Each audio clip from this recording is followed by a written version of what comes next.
Honestly, if you haven't stippled, they kind of fold over each other. Delightful, isn't it? That packs a punch, doesn't it? So today I'm going to be recreating Lisa Eldridge's party look using very similar, if not the same, products that she used in her recent Instagram post.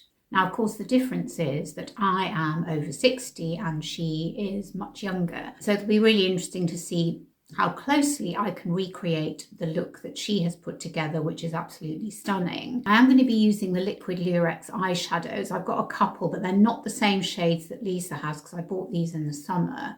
And actually, I haven't really used them all that much since the summer. So I'm really looking forward to trying them out again and seeing if I can recreate the look that she created and make it look good. So without further ado, let's crack on. So the first thing I'm going to do is pin back my hair, just to make sure it's right out of the way. I don't know whether my lights and trees, my husband was very sort of pooey about my little trees, which I bought last year. I think they're rather cute. Anyway, I thought I'd put them here, given that he wasn't all that keen on them, and I don't know whether you can see the lights. So I'm going to start with a highlighter, which is what Lisa does. Now, she uses her highlighter, which is called Elevated Glow. I have, of course, the wonderful Charlotte Tilbury Hollywood Flawless filter, so I'm going to use that.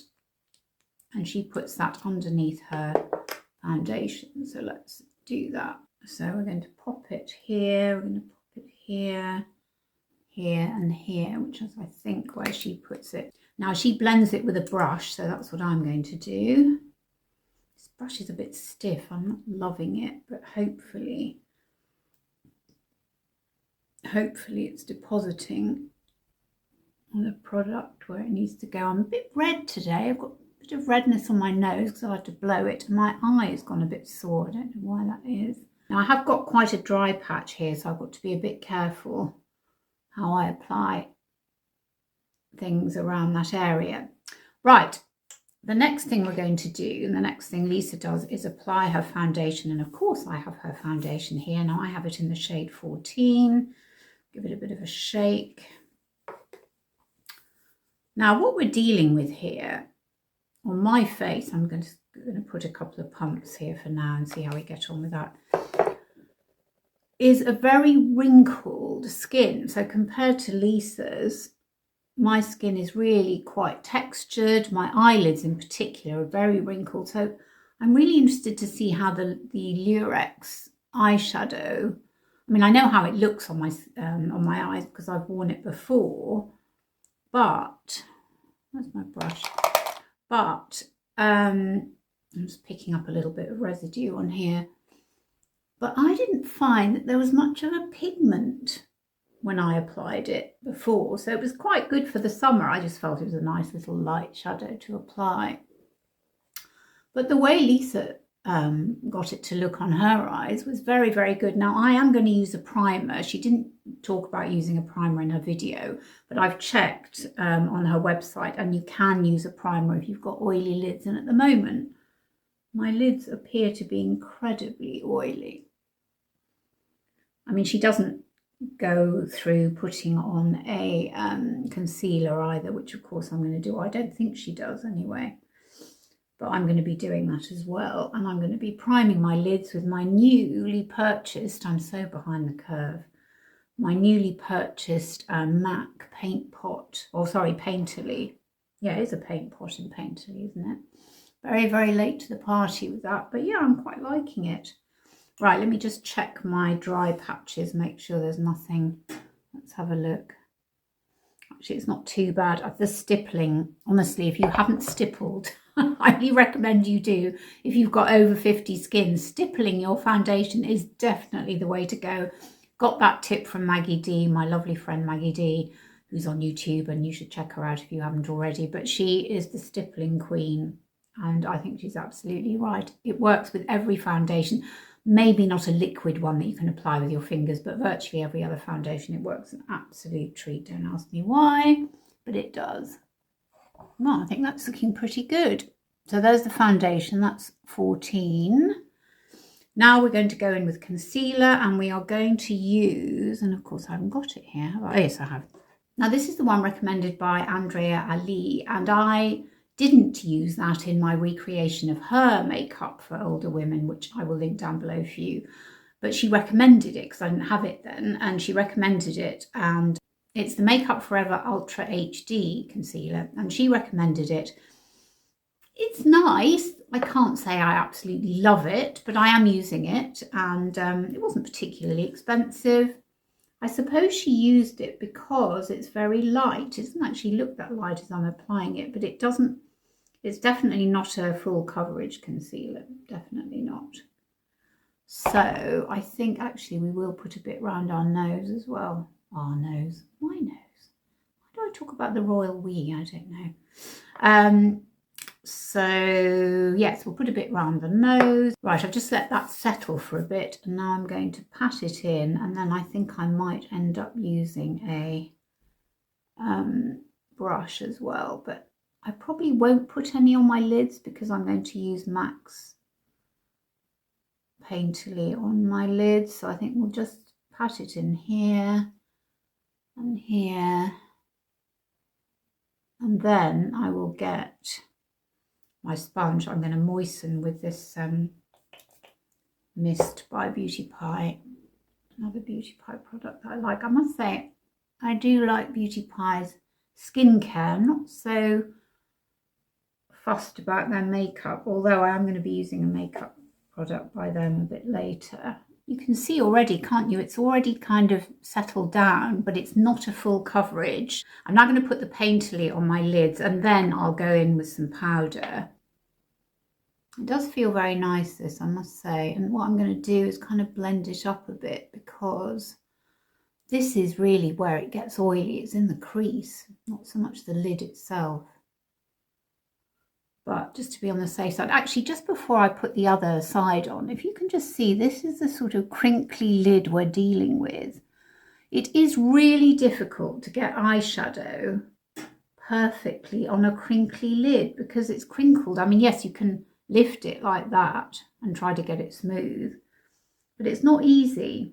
It really isn't easy. And, you know, if you've got a fine line, something's going to settle in it. You can guarantee that. When you're my age anyway, because they're not so fine. They kind of fold over each other. Delightful, isn't it? Never mind.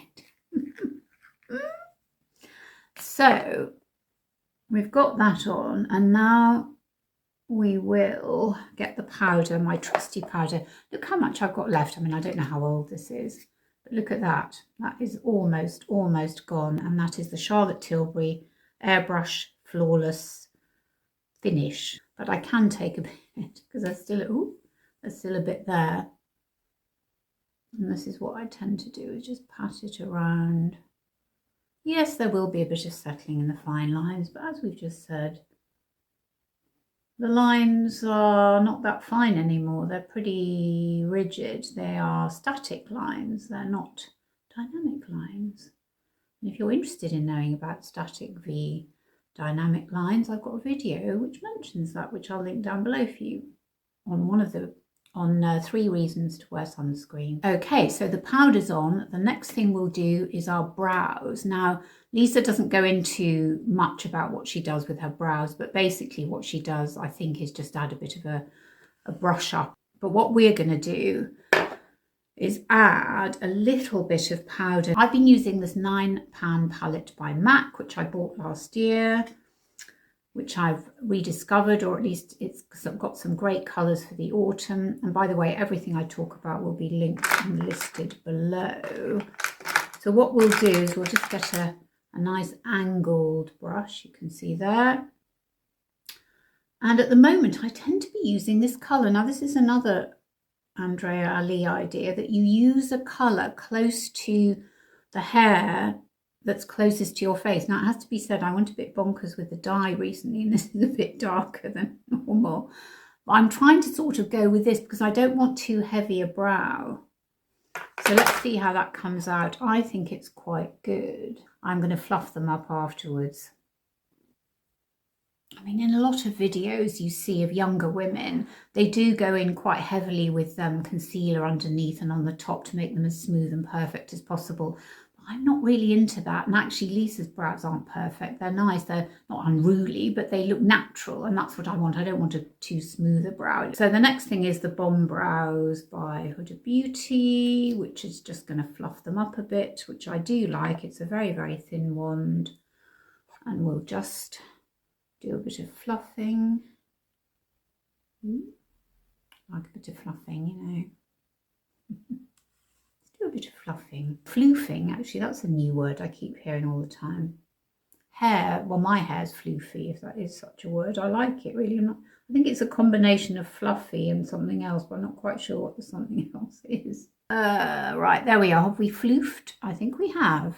Right, so the next thing that Lisa does is she gets her liquid Lurex eyeshadow. Now, as I said, I don't have the same shades that she has, but I do have Zora and I have Emily. So Zora is the darker shade, and this is not that dissimilar to the one she uses, which is called Titania. And this is, as she calls it, a cooler brown than Titania, I think. Now, this is going to require some careful application because I think it does set quite quickly. Now, I think what she does is she puts some on her lid and then applies it with her finger. So that's what we're going to do. And just feather it out a bit. See, it dries very, very quickly, so you can't hang about. So there we go. Now, ideally, I would come up here just a little bit with it. So let's just maybe try a bit on this brush. I'm just going to use this very flat brush. Just take a bit off the applicator. Let's just see. Oh yeah, okay. So we're just going to try. Yep, I think that's better. Right, quick, put the top on before it dries. Right, the next thing that Lisa does is eyeliner. Now, she uses a liquid eyeliner by Lancôme. I don't have a liquid eyeliner, so we're going to use Beauty Pie's gel liner in Turkish Coffee. Just this one here. Let's check that it's sharp enough. I think it is. It's really good, this eyeliner. I think it's excellent. Come up a tiny bit here at the side to be a bit more dramatic. Do you know what I've forgotten to do? I've forgotten to put a bit of the liquid Lurex underneath the lower lash line, which I will do in a minute. Right, let's just do the other side first. Yes, I think what we'll do is we'll tidy it up slightly and also make sure it stays in place by using this black, well, it's not a black colour exactly, but it looks black from the MAC palette I've just used. Hopefully it doesn't have the name on it, but I'll list it down below for you. And I'm just going to go over the eyeliner with this powder. Now, I forgot to put some liquid Lurex underneath my eye, which is what Lisa does as well. So I'm just going to take a tiny bit on this very tiny brush here.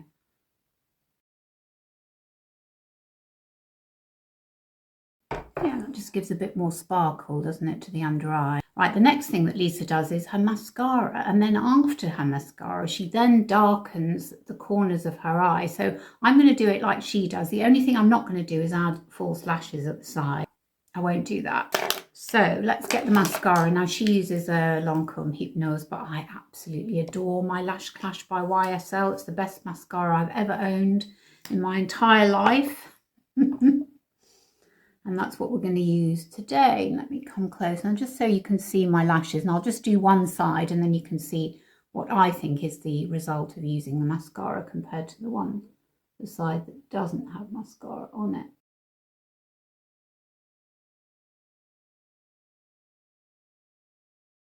Right, the mascara is on. Now, the next thing Lisa does is she puts some kind of black from one of her palettes. I can't remember which one, at the corners. Now, I'm not going to use the palette that I've got, which is Myth, because the colour that's in there, the darkest colour, is actually more of a purple. So I'm going to go back to the one I covered the eyeliner with. So the MAC one, it's that one there. It's blacker than the one in the Myth palette, and it's got a bit of sparkle about it as well. So I'm going to use that tiny brush again. I'm just not very good at doing corners, but I'm going to make the best of it, because there just isn't a lot of skin that's easy to make a corner with, if you know what I mean. So let's just pull it taut and just see if we can. If we can't, then I'll just take it off, but let's just see. Yeah, I think that's okay. We haven't gone completely off to the side. So I'll blend it in a minute. I think it's easiest using this tiny brush because, I think it's easiest using this tiny brush because although it is very tiny, as you can see, it is actually quite soft.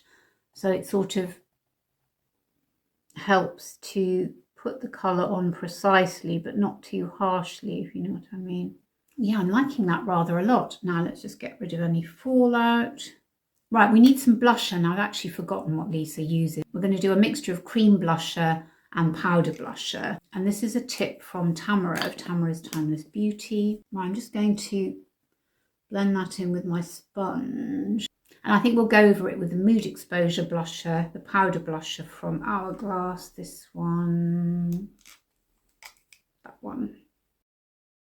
Right, the next thing is lipstick, and I'm going to use Velvet Ribbon. Lisa uses Velvet Duchess, which is one of her new lipsticks, but I bought this in 2018. It's one of my oldest, well, it is the oldest lipstick of hers that I've got. I bought it when it came out, and actually if you want to see a video of me going through all my lipsticks, I'll link it down below for you, all my Lisa lipsticks. So this is absolutely stunning, this. Now I looked up Velvet Duchess and it's an even deeper red than this one. And I am a little bit nervous about wearing this one because it is quite a strong colour and I think it looks better on camera, or at least I feel it does, than it looks in real life. But anyway, that's what we're going to do. So let's pop it on. That packs a punch, doesn't it? Well, it certainly goes with my nail polish. I just find it a little bit strong. Because Lisa uses the Duchess lip pencil in her video, I'm going to use the lip pencil, but I'm going to use Pompadour, which is the only lip pencil of Lisa's that I've got, which goes with the Pompadour lipstick, which I've also got. And it's a bit pinkier. I've just sharpened it. So let's see if I can just soften this a little bit. It is incredibly strong, isn't it? Right. I wonder whether, do you know what we might do? We might add a little bit of the Muse, which is the gloss Embrace, just a tiny bit, not too much.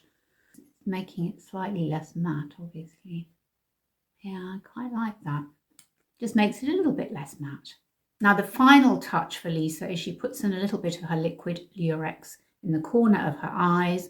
I'm going to use, what am I using? I'm using Emily and she uses Cressida. So let's just take a tiny bit onto an angled flat brush. Like that. Hold that taut. That is quite tricky. I think I might have to go back in with the liner because it's just peeking out a tiny bit. Can you see I put a bit too much on there? Let me just cover that up a bit. No, that's better, isn't it? I think that's better. Is that better? Looks like it is. So there you have it. That is my recreation of Lisa Eldridge's party look for 2022. And I'm looking forward to showcasing it tonight when I go out with my friends. So what do you think? Do you like this look? Do you think it's a bit over the top on my over 60 skin? Or would you wear it? Let me know in the comments below and let me know what party makeup you tend to wear. And thanks again so much for watching. It means the absolute world to me. It really does. And I'll look forward to seeing you on my next video. Bye.